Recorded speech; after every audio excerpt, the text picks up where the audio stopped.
After my wife's funeral, my daughter didn't even bother to hide her joy. Now nobody needs you anymore, Dad. Mom took care of you, but I'm not your nanny. Pack your things. You're going to a nursing home. She had already called a realtor to appraise the apartment, but her attitude changed dramatically when my old friend brought a suitcase I had asked him to keep safe 30 years ago.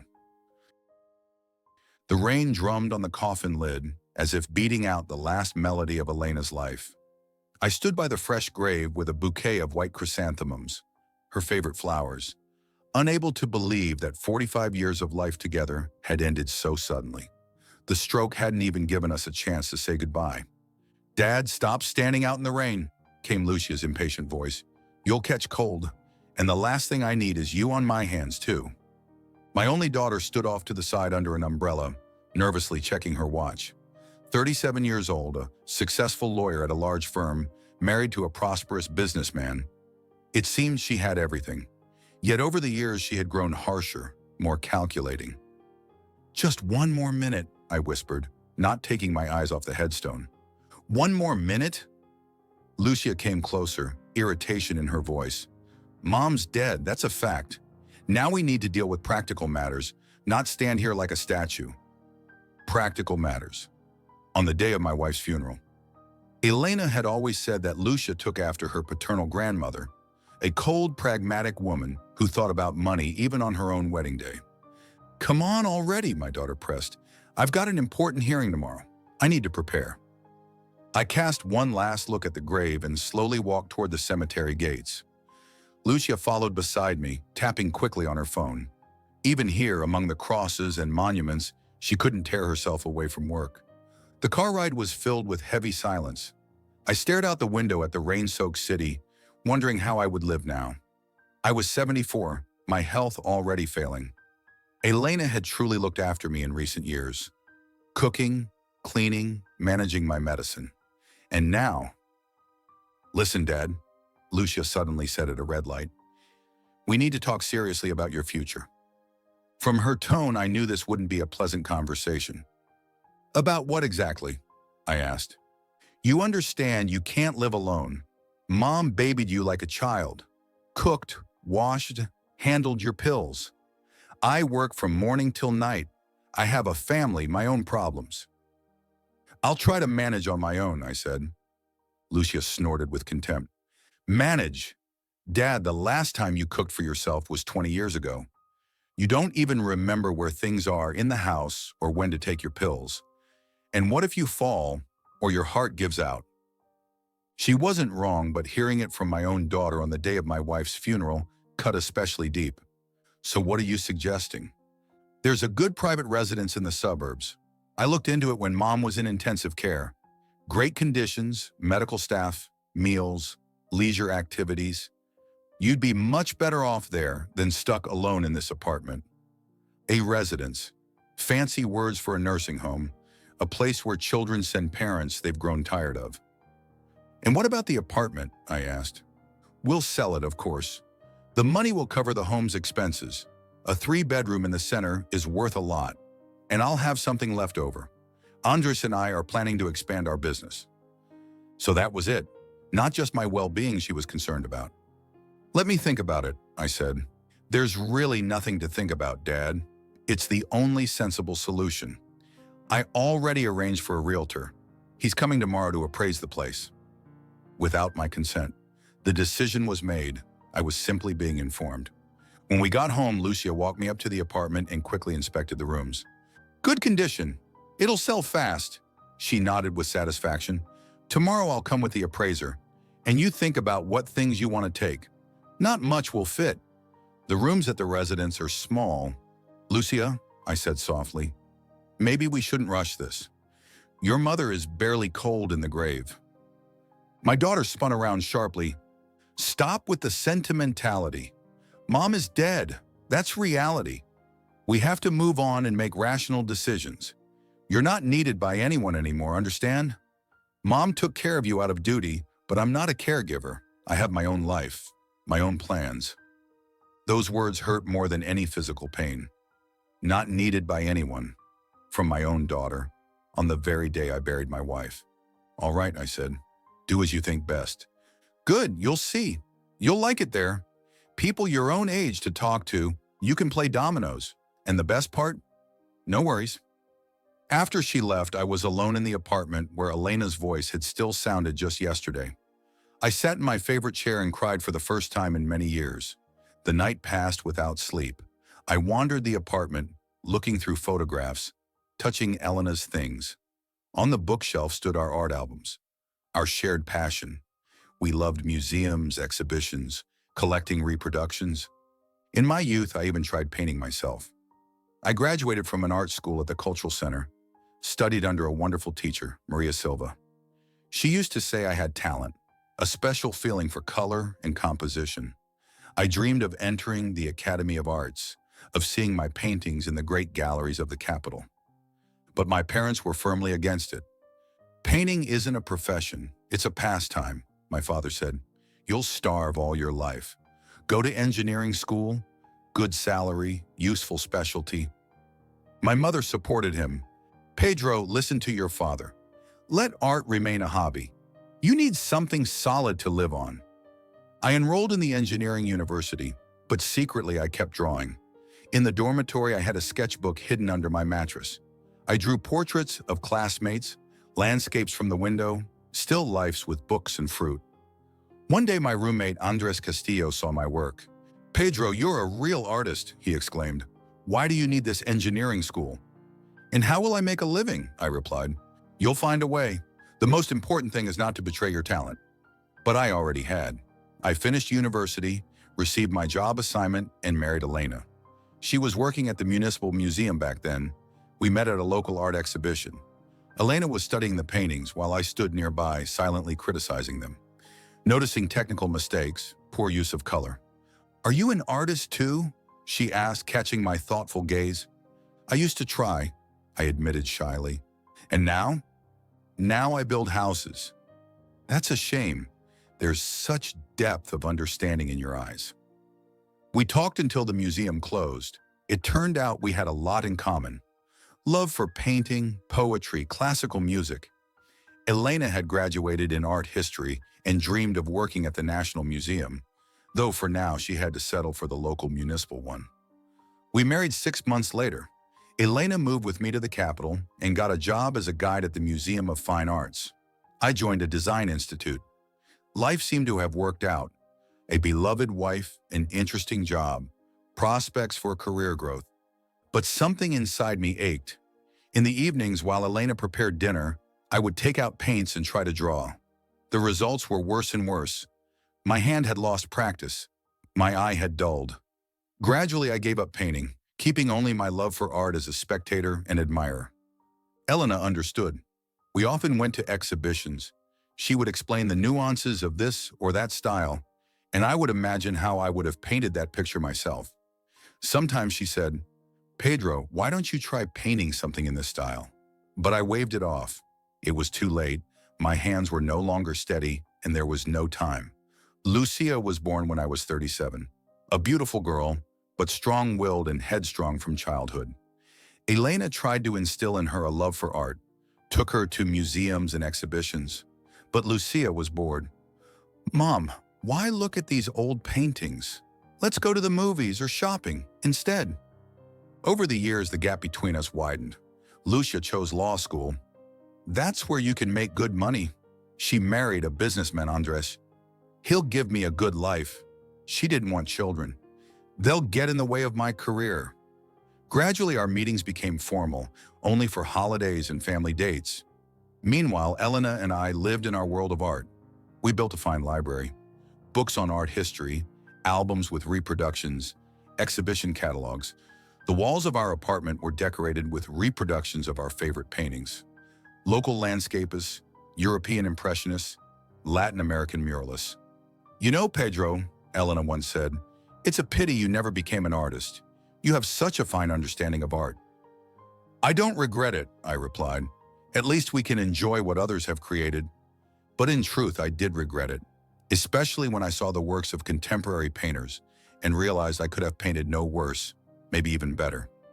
The next morning, the appraiser came, a young man with a tablet and an indifferent gaze. With him was Lucia, who immediately began giving orders. This is the bedroom, the largest room, good renovation. The kitchen is joined with the balcony. The living room.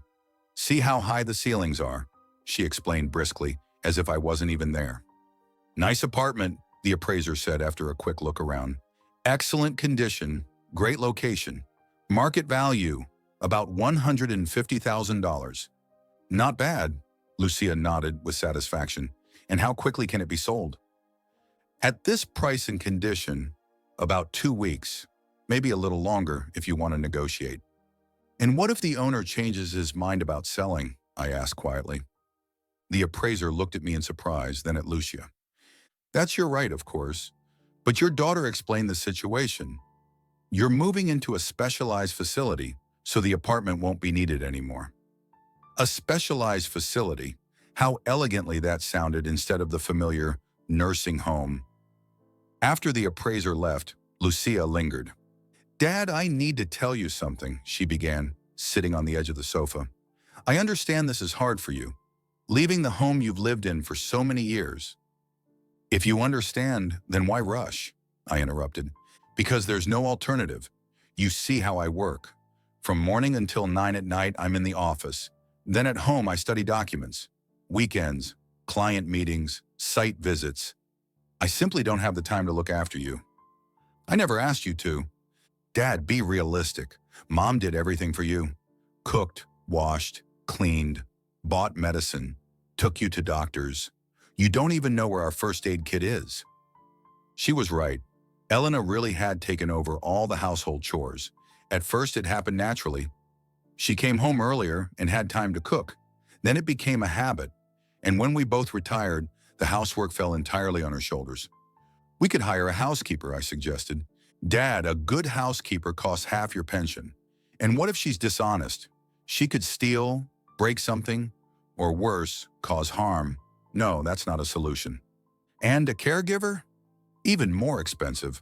And besides, you're a proud man. Would you like someone watching your every step, controlling everything you do? Lucia stood up and went to the window. You know, yesterday I went to see that residence. It's a really decent place. Private rooms, 3 meals a day, medical supervision. They even have a library, a computer room, and creative workshops. Creative workshops? Well, yes, painting, sculpture, crafts, for those who like to make things with their hands. You used to love painting in your youth, didn't you? Painting? When was the last time I held a brush? At least 20 years ago. And how much does this pleasure cost? I asked. $2,000 a month. Expensive, of course, but we'll get $150,000 for the apartment. That will cover 6 years of living there. After that, we'll see. 6 years. At 74, that meant until death. And what will be left for you? Lucia hesitated. Well, something will remain. We won't spend all the money at once. Besides, I have plans to expand the business. Andres wants to open a new branch. He needs starting capital. So that was it. It wasn't just about my well-being. Let me think, I said. Dad, there's really nothing to think about. This is the only sensible option. Tomorrow I'll come with the paperwork to finalize the deal. Without my consent, nothing will be signed. What's there to consent to? The choice is simple. Either you go to a decent residence, or you stay alone in the apartment, and within a month you'll end up in the hospital with a heart attack or a broken hip. After she left, I sat in the chair for a long time, staring at the family photographs on the wall. Here we are with Elena on our wedding day, young, happy, full of plans. Here's little Lucia in her mother's arms. Here are family celebrations from different years. When did it all go wrong? When did I turn from head of the family into a burden they wanted to get rid of as soon as possible? Suddenly the phone rang. It rarely rang. Most of my friends had already passed away. Hello, Pedro Moreno? Came an unfamiliar voice. Yes, speaking. This is Miguel Castillo, son of Andres Castillo. I believe you were friends with my father. Andres' son. I hadn't seen him in 20 years. Back then he was a young architect. Miguel, of course I remember. How are you? How's your father? Dad passed away a year ago. Pancreatic cancer. But before he died, he asked me, he had something important for you. He said it had to be delivered personally. What exactly? A suitcase. He said that 30 years ago, you asked him to keep something safe. He said, Pedro will know what it is. A suitcase. I shuddered. Could it really be that one? 1993. The commission inventorying cultural property of dissolving institutions, and that fateful suitcase I hastily gave to Andres. Could I come by this evening? Miguel asked. Dad insisted it be given into your hands. He said it might be important for you. Of course. Come. Only, I'm going through a difficult time now. My wife passed away recently, and my daughter wants to sell the apartment. My condolences. Dad often spoke of Elena, said she was a wonderful woman and a true connoisseur of art. Yes, she knew more about painting than many professional art historians. All the more reason why you must receive what my father kept. He said it could change your life. After the call, I sat for a long time, recalling events 30 years past, 1992 to 1993, the time of economic crisis. Back then, I worked as chief engineer at a construction company, but also served on various commissions. The salary was meager. I had to moonlight. One of those commissions was created to catalog the property of the Closing Institute of Strategic Planning, a prestigious institution home to high-ranking officials, economists, analysts. It was being dissolved, the staff dismissed, and its property needed to be inventoried and its fate decided. The offices were lavishly furnished, expensive furniture, Persian rugs, crystal, porcelain, and paintings. Many paintings, from ceremonial portraits to landscapes and still lifes by artists unknown to me. My task was to evaluate what should go to museums, what to sell, and what to write off as worthless. Most of the works truly were mediocre. Commissioned portraits, propaganda art, decorative panels. But in the deputy director's office, I saw something special. On the walls hung 12 small paintings, clearly not of local origin. Landscapes, portraits, still lifes in the style of the early 20th century. Signatures in the corners, Rivera, Morales, Cortez. My heart raced. Could they be originals? But how had they ended up in a bureaucrat's office? I asked the secretary, have these paintings been here long? Oh, at least 15 years. Juan, our former deputy director, loved art. He said he bought them with his own money from some collectors. Are there documents? What documents? They were his personal property. Juan died 2 years ago, and he had no relatives. So the paintings just hang there, belonging to no one. By regulations, such property was subject to write-off and destruction. But I couldn't allow potential masterpieces to be burned as trash. I decided to take a risk. Miguel arrived at exactly 8 in the evening. A tall, graying man of about 50, very much like his father in his youth. The same kind of eyes, the same warm smile. In his hands, he carried an old leather suitcase, the very one I had given his father 30 years ago. Pedro Moreno, he said, shaking my hand firmly, I'm very glad to finally meet you. Dad often spoke about you. He considered you one of the most honorable men he had ever known. Come in, Miguel. How are you? Your family? Thank you, all is well. My wife, 2 children, a son and daughter, already grown. I work as chief architect at a design company, but I miss my father greatly. We went into the living room. Miguel placed the suitcase on the table and respectfully looked around the room. What a wonderful apartment you have. So many books, paintings. You can feel that people of culture lived here. Elena was a true connoisseur of art. She worked as a museum guide for 20 years. Dad told me, he said he could talk with your wife about painting for hours. How did she pass away, if you don't mind my asking? Stroke. Suddenly at night. We didn't even have time to say goodbye. Miguel nodded sympathetically. I know what that's like. My father left suddenly, too. In the evening, he was still joking, making plans for the next day. And in the morning, he didn't wake up. His heart stopped in his sleep. Tell me about him. How did he live in his final years? He lived well. After retiring, he became passionate about the history of architecture, wrote a book on colonial buildings, traveled through old towns, photographed churches and estates, And he always remembered the suitcase he had to pass on to you. And what did he tell you about this suitcase? Miguel thought for a moment. Not much, and always cautiously. He said that in the early 90s you worked on some commission cataloging cultural property, and that you saved very important works of art from destruction by entrusting them to him. Nothing more? He hinted that the works might be very valuable, and that the time would come when they could be legally registered as property. He never looked inside the suitcase? No, deliberately. He always said, "It's not mine, I'm only the keeper. Pedro will decide what to do with it." I gazed at the worn leather suitcase with trembling excitement. For 30 years Andres had kept it, and all that time I thought it had been lost or thrown away. But now... "Open it," Miguel suggested. "Dad said you would remember everything at once." I opened the locks. They resisted at first, rusted by time. Inside, carefully wrapped in heavy cloth, lay the paintings. The same 12 canvases I had secretly removed from the late deputy director's office. The first painting, a small landscape in an impressionist style. A summer day, a river, trees reflected in the water. In the lower right corner, the signature, Rivera, 1910. My heart beat faster. I remembered that work. The second, a still life with fruit and flowers. Bright colors, confident brushstrokes, a distinctive manner. Signed, Murales, 1915. The third, a portrait of a young woman in a blue dress. Soft tones, refined technique. Cortés, 1912. My God, I whispered. They survived. All of them survived. What are these paintings? Miguel asked curiously. Works by artists of the early 20th century? If they are originals, and I am almost certain they are, they're worth a great deal.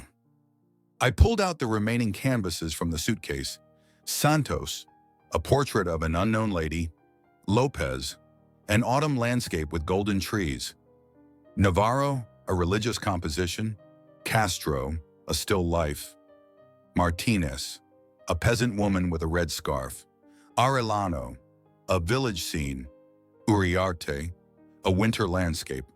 Barrera, a sketch of a theatrical costume.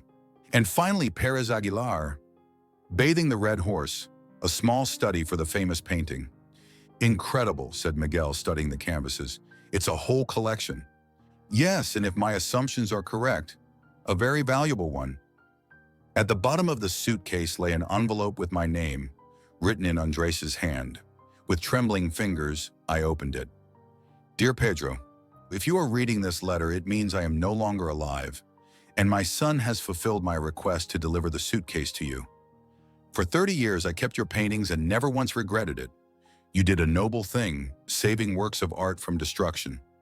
Over the years, I studied the matter, consulting experts, without mentioning your name, of course. I can say with certainty, all 12 works are authentic. Moreover, some were thought to be lost. By today's estimates, the collection is worth between $600,000 and $1,200,000. Perhaps even more. Prices for Latin American art rise every year. The situation has changed now. There are cultural heritage laws, legal procedures for registering ownerless property. You can legally become the owner of these paintings. I'm enclosing the addresses of experts and lawyers who can help you. I hope this collection provides you with a dignified old age. Your old friend, Andres. P.S. Remember how at university you said you dreamed of becoming an artist? Now you have the chance to open your own gallery. I read the letter several times, unable to believe my eyes. $1,200,000. I had never imagined such a sum. Miguel, I said in a trembling voice, did your father really consult with experts? Yes, very thoroughly. Dad was meticulous, never did anything halfway. For the last 5 years, he studied the Latin American art market, read specialized literature, spoke with art historians. And everyone considered the paintings authentic? Everyone who saw them. Of course, Dad only showed photos, never revealed where the originals were, but experts unanimously judged them genuine and very valuable. And the procedure for legal ownership? Complicated but entirely possible. Dad spoke with lawyers. You'll need to prove the paintings weren't stolen, but saved from destruction. With witnesses and documents, it can be done. We sat until late at night, examining the paintings and discussing what to do next. Miguel proved to be not only the bearer of his father's will, but also a man sincerely interested in my success. "Pedro," he said before leaving, "if you need help, just ask. Dad asked me to assist you in every way. It was his last wish, and I'll fulfill it." "Thank you. And do you yourself know much about art?" "A little. Dad instilled a love of beauty in me. I have a small collection, works of contemporary painters, graphics, old engravings. Nothing of great value, but pleasing to the soul. Perhaps once this is all settled, you'll show me your collection?" "With pleasure, and you'll show me what becomes of these paintings." After he left, I sat for a long time beside the open suitcase. 12 paintings, each one a work of art created by a master's hand. Rivera, Morales, Cortez, Santos, Lopez, names known to every lover of Latin American painting. 30 years ago, I had saved them from destruction, guided only by my love for art, and now they could save me. From loneliness, from the nursing home, from the feeling of being useless. Tomorrow I would call the experts. Tomorrow I would begin a new life. In the morning I dialed one of the numbers Miguel had given me. A woman answered, "Latin American Art Gallery, this is Valentina, art historian." "Good morning, my name is Pedro Moreno. I have several early 20th century paintings that need expert evaluation." "Of course, what works are they?" "Rivera, Morales, Cortez, Santos." "Wait," she interrupted. "You mean originals?" "I believe so. This is very serious. Can you come today? But I must warn you, expert evaluation is an expensive procedure."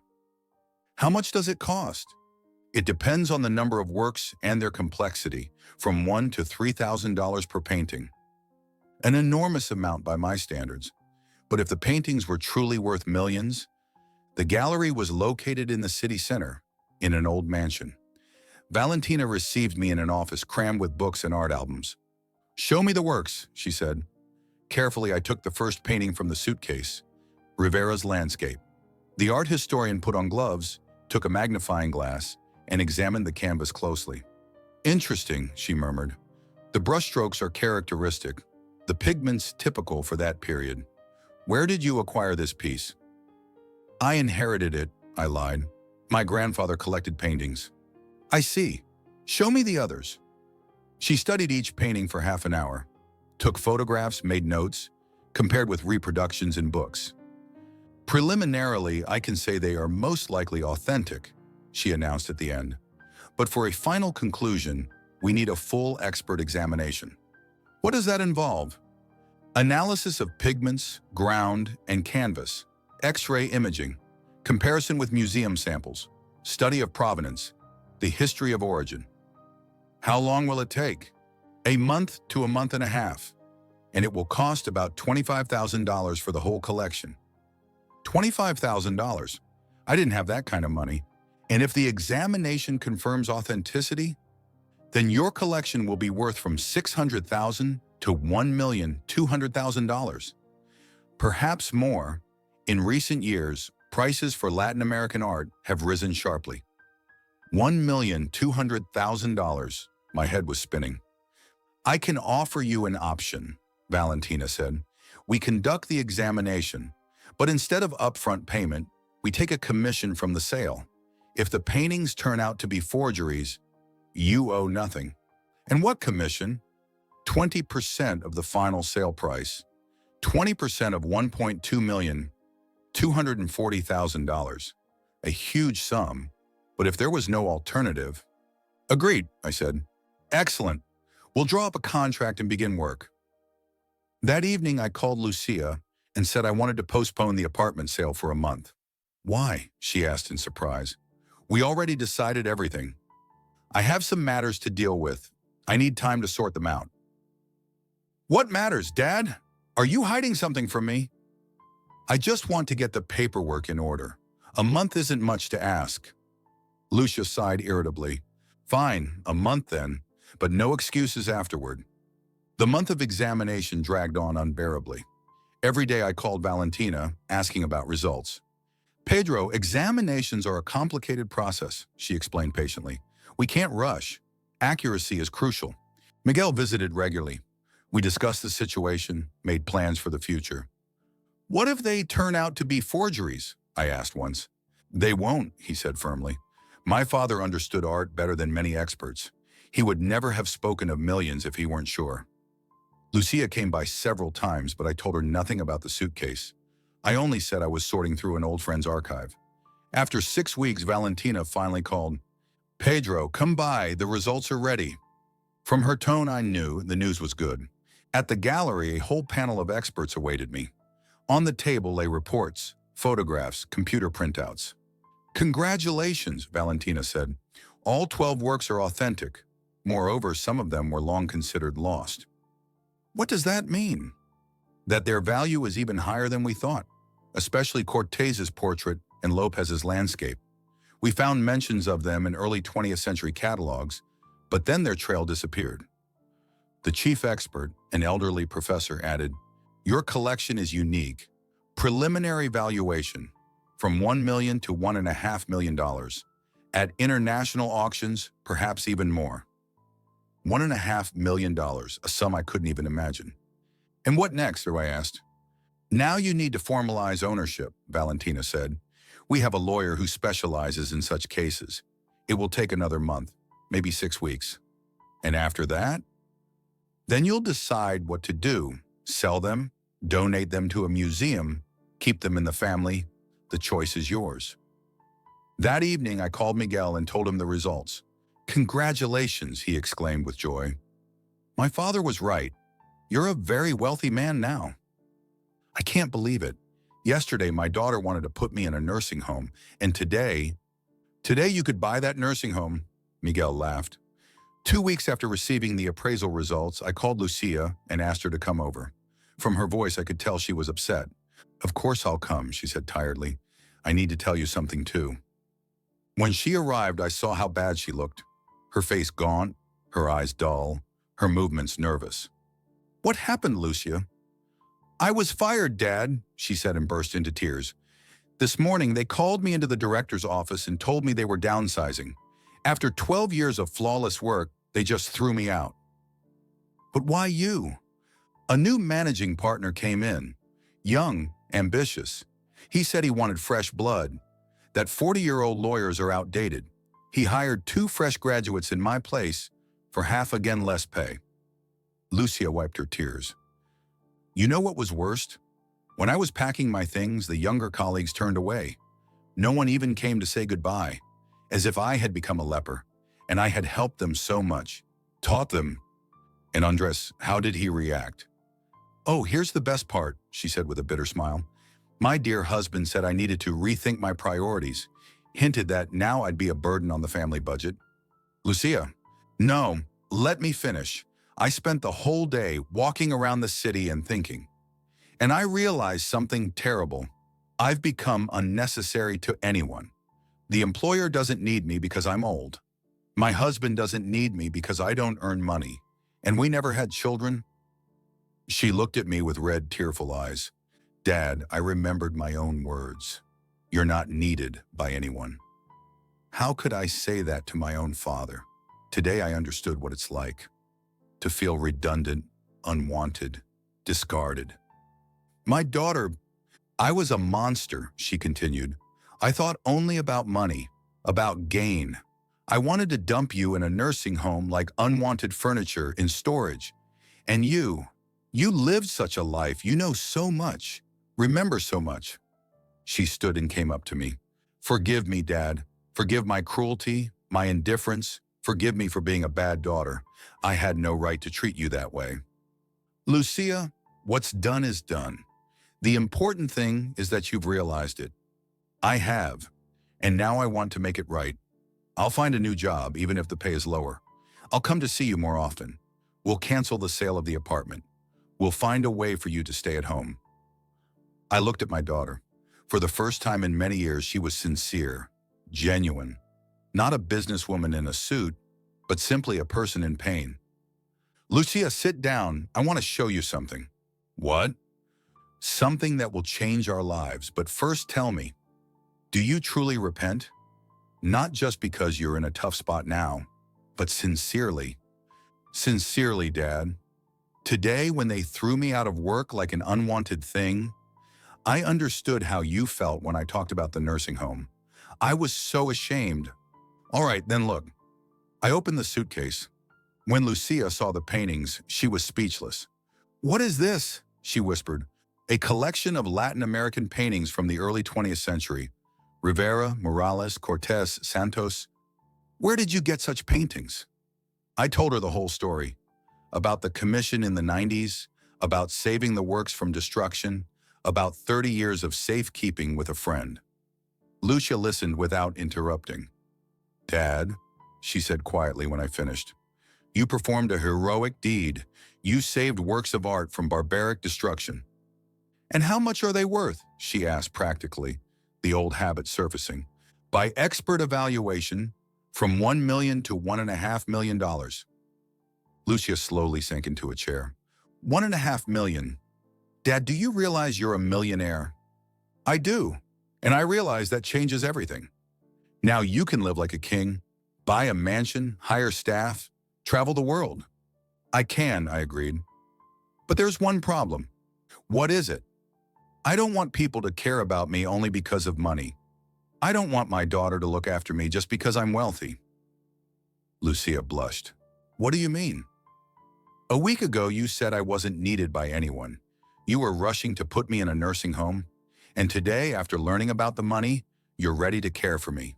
What changed? Did I become a different person? Or just a rich one?" "Dad, that's not true." "It is true, Lucia. And you know, it hurts. It hurts to realize my daughter values only my wallet." Lucia burst into tears. "You're right, Dad. Absolutely right. I was a terrible daughter. Thought only about money, my own benefit. And when I learned about your wealth, I immediately changed. That's vile and hypocritical. At least it's honest. But today I truly realized I was wrong. When they threw me out of my job, I felt like a useless object. And I remembered how I had treated you the same way. I felt ashamed even before I saw these paintings. I want to believe that. Dad, give me a chance to make amends, not because of money, but because you're my father. I was a bad daughter, but I want to become better." I looked at her for a long time. The tears seemed sincere, but could they be trusted after everything that had happened? "All right," I said at last, "but I have one condition." "What condition?" "These paintings won't be spent on luxury for myself, but on something important, on art, on helping people. If you're ready to support me in that, then welcome. If you're only thinking of inheritance, better to admit it now." Lucia wiped her tears. "Dad, after what happened to me today, I understood. Money isn't the most important thing. What matters is not being alone, not losing the people close to you. Whatever you decide to do with these paintings, I'll support you. Just let me stay by your side." "Even if you don't get any of the money?" "Even then, I've already learned my lesson. I know what it feels like when others treat you as unnecessary. I don't want you to feel the same because of me." For the first time in many years, I saw not calculation in my daughter's eyes, but genuine repentance. Perhaps life's harsh lesson had truly changed her. The next 2 months were spent on legal procedures. The lawyer recommended by Valentina turned out to be an experienced specialist in cultural property. "Your case isn't simple, but it's solvable," he said at our first meeting. "We need to prove the paintings really were meant for destruction and that you saved them rather than stole them. And how can that be proven after 30 years? We'll find witnesses, other members of that commission. We'll dig up archival documents. Do you have an official act listing these paintings for disposal?" "It should be in the Institute's archive." "Excellent.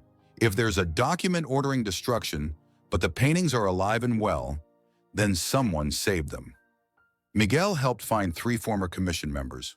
All confirmed that the paintings had indeed been condemned to burning as ideologically harmful. "I remember that case," one of the witnesses recalled. "Pedro Moreno argued for a long time, insisting they were valuable works. But the commission chairman shouted, 'No bourgeois painters. Everything goes to the furnace.' The archives also confirmed our version. We found documents listing 12 paintings of unknown authorship in their disposal according to regulations. 2 months later, ownership was officially registered. I became the legal owner of a collection of 12 paintings worth over $1 million. The first thing I did was sell two works, Morales' Still Life and Uriarte's Small Landscape. These were the least valuable pieces in the collection, yet they still brought in $350,000. Enough for a comfortable life until the end of my days. But I had other plans. I found a 19th century mansion in the city center, suitable for a gallery. The owner wanted $500,000, but I bargained him down to $450,000. The building needed major renovations, roofing, heating, wiring, security systems. Another $200,000 went into restoration and transforming the mansion into a modern gallery with proper lighting, climate control, and alarms. Lucia now came every day. She helped with paperwork, finding contractors, solving organizational issues.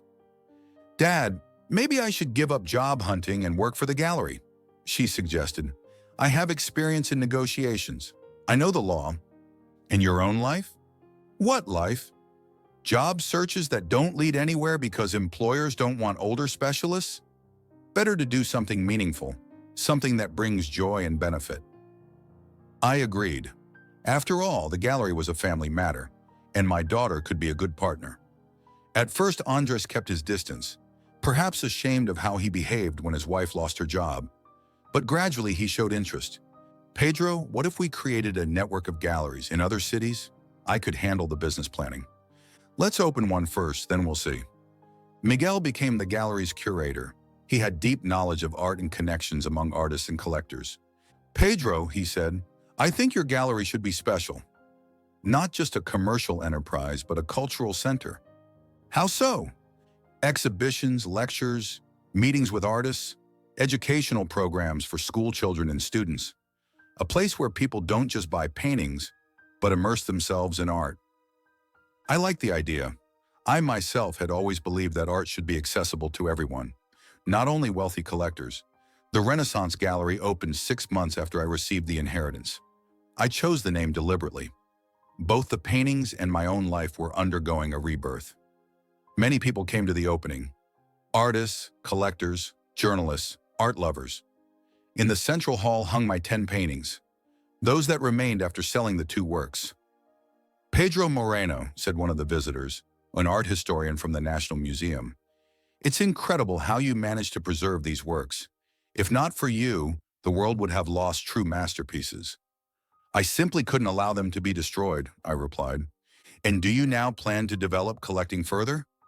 "Of course, the gallery will purchase works by young artists, supporting talented but little-known masters." Lucia handled the organizational matters wonderfully.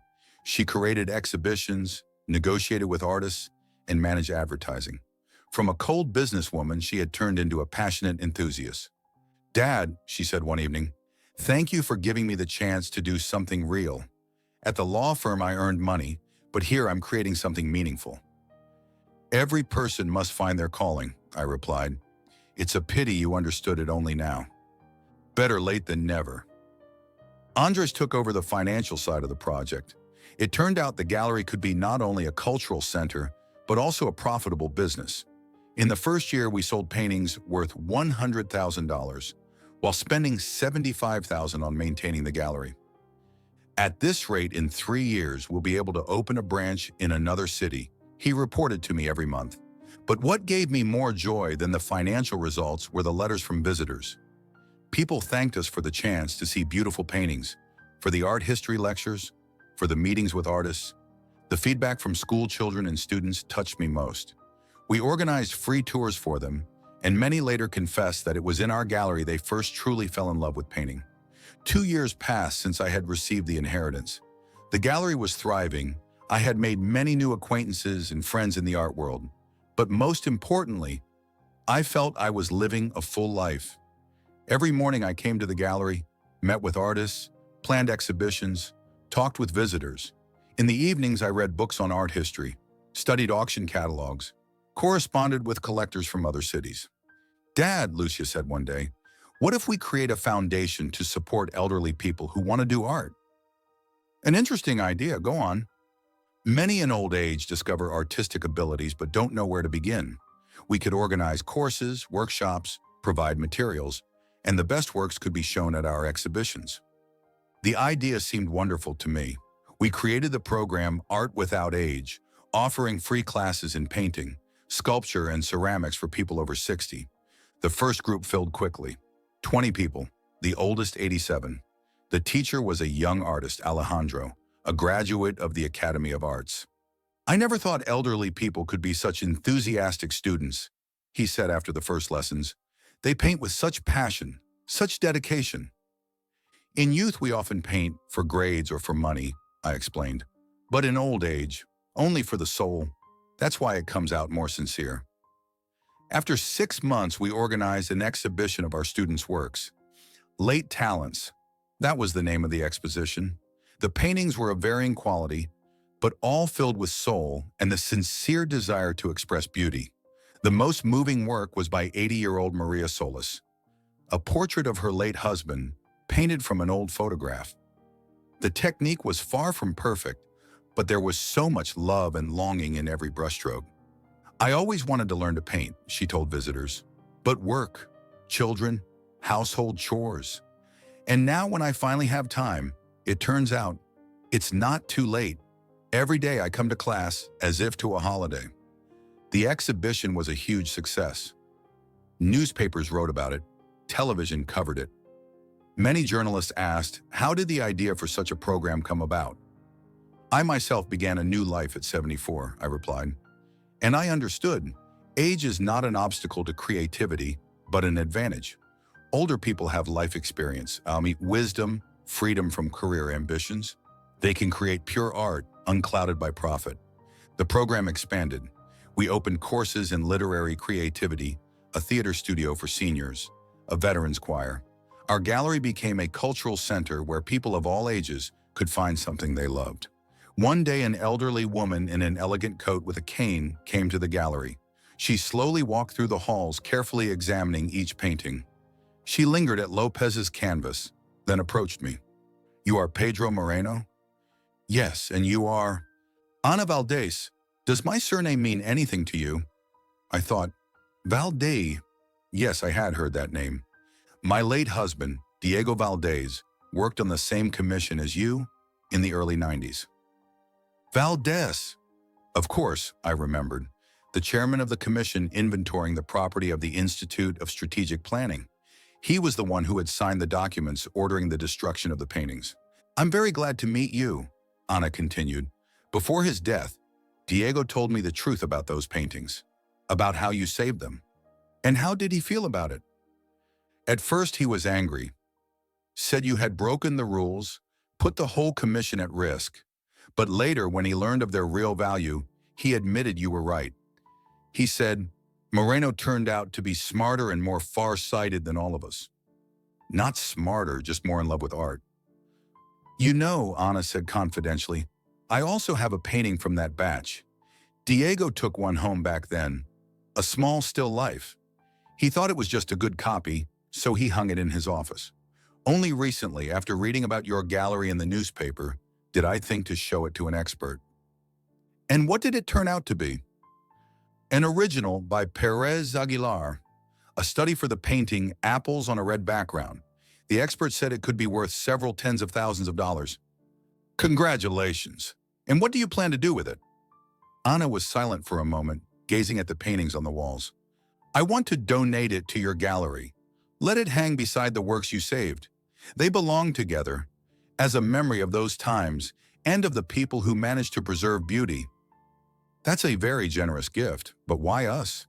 "Because you created not just a commercial gallery, but a true temple of art. Diego would have been glad to see that his mistakes eventually led to something good." The Still Life by Perez Aguilar became a jewel of our permanent exhibition, a small but remarkably expressive piece. Red apples on a blue tablecloth. Beside it, we placed a plaque, "Gift of Ana Valdez in memory of the preservation of cultural heritage." By my 80th birthday, I had the idea of writing a book about my experience. Not memoirs in the usual sense, but reflections on how art can change a person's life. Lucia supported the idea. Dad, your story really is unique. And not just the episode with the paintings, but the fact that at 74, you began an entirely new life. You think anyone would be interested? Of course, so many older people believe their time is over, that they're no longer needed, and you prove the opposite. Miguel offered his help. Pedro, I can assist with preparing the book. I know people in publishing. Work on the book took a year and a half. I recorded memories, reflections, stories from the life of the gallery. The result was a book titled Second Life: How Art Changed My Destiny. The presentation was held in our gallery. Many came. Collectors, artists, journalists, simply lovers of art. Among the guests was Ana Valdez, who by then had become a regular visitor to our exhibitions. Pedro, she said, your book is more than memoirs. It's a philosophy of life, something that can help many people find meaning in old age.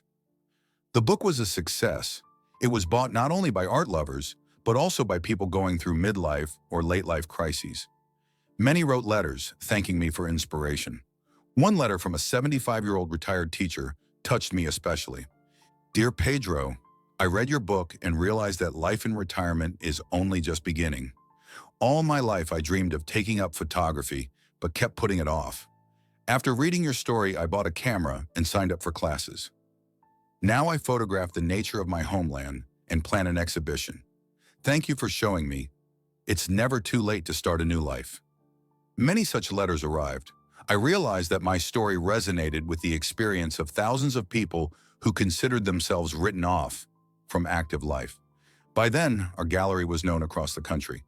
We had hosted the Minister of Culture, famous artists and collectors, and international guests. Mr. Moreno, said a French collector, your gallery is unique. Here art serves not only aesthetic, but also social purposes. Art must always serve people, I replied. Beauty heals souls, gives hope, inspires new achievements. Today I turn 82. 8 years have passed since Miguel brought me the suitcase of paintings. 8 years that have been the brightest and richest of my life. I sit in my office at the gallery, writing in my journal, a habit I formed after founding Renaissance. Outside, the evening city glows, neon lights reflected in windows across the street. Here, in my quiet study, the desk lamp shines, and the rescued paintings watch me from the walls. I remember that terrible day when Lucia said, "You're not needed by anyone, Dad. Pack your things, you're going to a nursing home." Back then I believed her, felt like discarded material ready to be scrapped. And today in the gallery there is a solo exhibition by Maria Solis, the same 80-year-old amateur artist who once painted a portrait of her late husband. In 3 years of study, she had grown so much professionally that collectors were now buying her works. "Pedro," she said at the opening, "you gave me a new life. At 80, I became an artist." "You were always an artist," I replied. "You just didn't know it." The exhibition is crowded. Participants of our Art Without Age program came from other cities. By now, it had spread to 20 cities across the country. Students from art universities are here too. For them, our gallery has become a place of mandatory pilgrimage. Lucia is guiding a tour for a group of German museum curators. She speaks fluent English and German, languages she learned specifically to work with international partners. My daughter has transformed from a cold businesswoman into a passionate advocate of art. Our gallery proves that age is not an obstacle to creativity, she tells the guests. On the contrary, maturity gives an artist what youth lacks: life experience and freedom from outside constraints. Miguel is discussing plans for a new exhibition with young artists. Over the years, he has become not just a curator, but a close family friend. His own collection has grown. Now he owns works by our senior students too. "Pedro," he told me recently, "my father would be happy to see what became of his final gift. That suitcase changed not only your life, but the lives of hundreds of other people." And it's true. In 8 years, more than 1,000 elderly people have gone through our program. Some discovered in themselves the talent of a painter, others of a writer or actor. And many simply realized that life does not end with retirement. Andres manages the financial side of our projects. The gallery has long since become self-sustaining, and the income from selling part of my collection allowed us to create an endowment fund. Now the social programs will continue to run even after my death. Pedro, he reported at the last board meeting, our experience has attracted the interest of international foundations. They're offering grants to develop a network of active aging centers in Europe. Let it grow, I agreed. The main thing is not to lose the soul of the project in the pursuit of scale. In the evening, after the exhibition closed, I stayed alone in the gallery. I walked through the halls, looked at the paintings, remembered their stories. There was Rivera's landscape, the very one I had first seen 30 years ago in an official's office. And there Santos's portrait, which had almost been burned as ideologically harmful heritage of the past. Each painting was a life saved, not a human life, but no less valuable. A work of art lives for centuries, carrying beauty and meaning from generation to generation. And me? What have I created in these 8 years? A gallery that will outlive me. Programs to support the elderly that helped thousands find meaning in old age. A book that inspires people to change. A renewed relationship with my daughter based not on duty, but on mutual respect and love. Not so little for a man who, at 74, was considered no longer needed by anyone. Tomorrow will be a new day. Visitors will come to the gallery, students to the creative workshops, collectors with offers to buy paintings. Life goes on, and it is beautiful. The phone rings. It's Lucia. Dad, how are you? Not tired? No, all is well. I'm just thinking about my life. And what do you think? That life turned out well, and that the most important part began when I already thought it was over. You remember tomorrow we're meeting with the mayor? He wants to discuss opening a branch in the park. I remember, but first I'll go to the cemetery to see your mother. Do you want me to go with you? I do.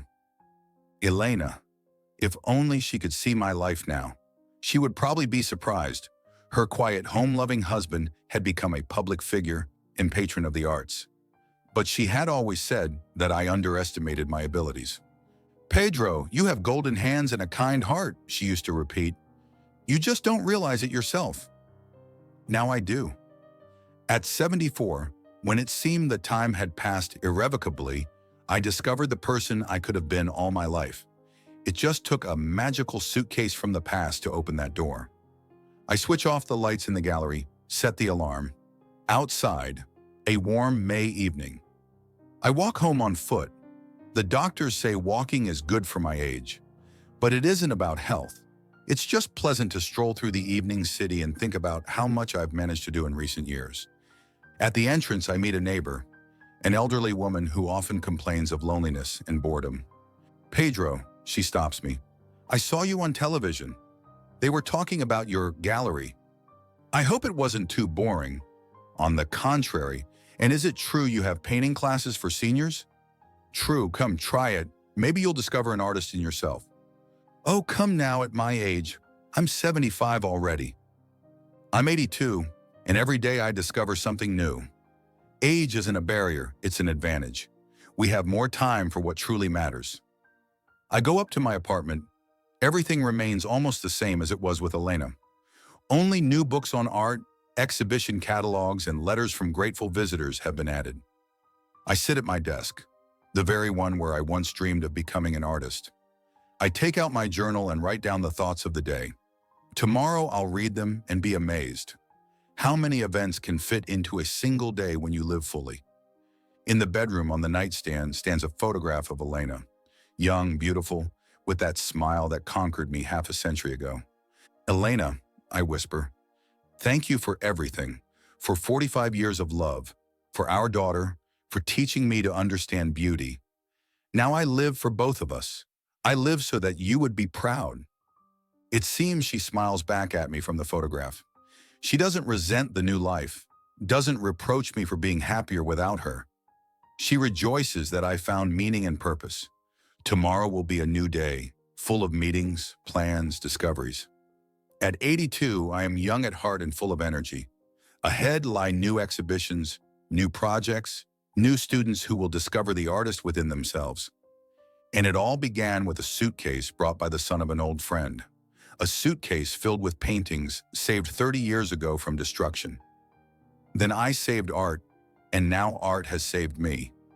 From loneliness, from uselessness, from slow fading in a nursing home. It is never too late to start a new life. You just have to dare to open your suitcase of treasures, experience, knowledge, dreams accumulated over a lifetime. Everyone has such a suitcase. The main thing is to find the courage to look inside. My story is not an exception. It is proof that life can begin anew at any age if there is love for beauty and the desire to share that love with others. I close the journal, switch off the lamp. Outside, the lights of the night city. Somewhere among those lights shine the windows of my gallery, where tomorrow voices will again be heard, discovering the world of art. Life is beautiful, and it is only beginning.